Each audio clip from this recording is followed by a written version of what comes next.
ఏజుడ్ అజయ్ కి నా అన్వేషణ అన్వేష్ కి యూట్యూబ్ లో చాలా రోజుల నుంచి గొడవలు జరుగుతూనే ఉన్నాయి. అయితే అజయ్ నా అన్వేషణకి కౌంటర్ గా చేసిన వీడియోకి రిప్లై ఇస్తానని నా అన్వేషణ ఆ రోజే చెప్పాడు. కానీ ఇప్పటిదాకా కూడా వీడియో చేయలేదు. రెండు కారణాల వల్ల వీడియో చేసి ఉండకపోవచ్చు. ఒకటి, ఎడ్యుకేటెడ్ వాడితో మనకెందుకు గొడవ, మనం అన్ఎడ్యుకేటెడ్ అని తెలిసిపోతుంది అని భయపడి ఉండొచ్చు. ఆర్ ఏజుడ్ కి చాలా వ్యూస్ వచ్చాయి. ఆ ఒక్క రిప్లై వీడియోతో దాదాపు 2.5 మిలియన్ దాకా వచ్చాయి. వాడికి ఎందుకు రెవెన్యూ నా వల్ల జనరేట్ అవ్వడం అని చెప్పి ఆగిపోయి ఉండొచ్చు. దానికి బదులుగా ఈ రోజు ఒక లైవ్ పెట్టాడు. ఆ లైవ్ ఏమో ఉమెన్ ఎంపవర్మెంట్ కోసం లైవ్ అని చెప్పాడు. వాడు అది మ్యానిపులేషన్ అని అందరికీ తెలుసు. సరే, అది పక్కన పెడితే ఆ లైవ్ లోకి వచ్చిన వాళ్ళందరూ కూడా పెయిడ్ లాగానే కనిపిస్తున్నారు. ఎందుకంటే ఆల్మోస్ట్ ఒక 20 మంది మాట్లాడుంటారు. ఆ 20 మంది కూడా పాజిటివ్ గానే మాట్లాడారు. Complete positive. ఎలా అంటే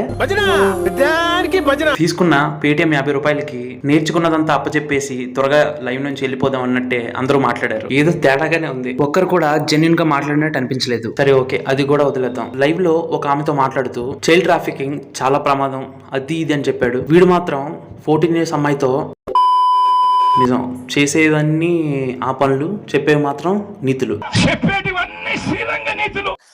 ఆ మైండ్ లో రావాలి. రేపు చేయకూడదు, రేపు చేయకూడదు, రేపు చేయకూడదు, రేపు చేయకూడదు, తప్పు తప్పు, చిన్నపిల్ల చిన్నపిల్ల, ఆడపిల్ల, అగ్గిపిల్ల, సబ్బుపిల్ల, చేసేటివన్నీ దమ్ములు గుడిసెల్లోకి దూరడం. మైనర్ అమ్మాయిని రూమ్ లోకి తీసుకొని పోయినావు. దాన్ని రూమ్ లోకి ఎందుకు తీసుకుపోయినావు?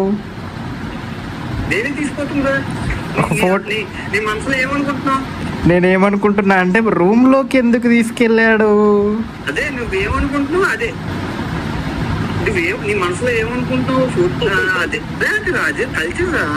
చిన్నపిల్ల చిన్నపిల్ల, ఆడపిల్ల, అగ్గిపిల్ల, సబ్బుపిల్ల. సూపర్కి మళ్ళీ అందరికీ తెలిసిపోయింది నువ్వంటే ఏంటో. అందుకే fake live, scripted live conduct చేసి మంచిగా అందరితో కాంప్లిమెంట్స్ ఇప్పించుకున్నావు. ఒక్కసారి నీ కో యూట్యూబర్స్ తో లైవ్ లోకి రారా, అప్పుడు తెలుస్తుంది నువ్వంటే ఏంటో. నువ్వు చేసినవన్నీ ఈ వీడియోలో ఉన్నవన్నీ కూడా వాళ్ళు వినిపిస్తారు. అప్పుడు దానికి ఆన్సర్ చెయ్యి. అంతెందుకురా, ఆ ఓల్డ్ వీడియోలోనే రిలీజియన్ గురించి ఎంత అసహ్యంగా మాట్లాడేవరా. ఇంకా ఆ రాడ్ రోస్ట్ వీడియోకి నువ్వు ఆన్సర్ చెప్పలేదురా. ఓ అంటే నువ్వు ఒకవేళ రాడ్ రోస్ట్ గురించి ఆ టాపిక్ మీద నువ్వు వీడియో చేస్తే ఆయనకి రీచ్ వచ్చి నీ భాగోతం అంతా బయటపడుతుందనా? బాగా అర్థం చేసుకున్నావురా యూట్యూబ్ అల్గారిథం. అందుకేనా నెగిటివిటీతో కూడా డబ్బులు సంపాదిస్తున్నావు. ఫాలోవర్స్ ఇంకా తగ్గుతూనే ఉన్నారులే. ఏదో ఒక రోజు దొరుకుతావు, అప్పుడు ఉంటది నీకు.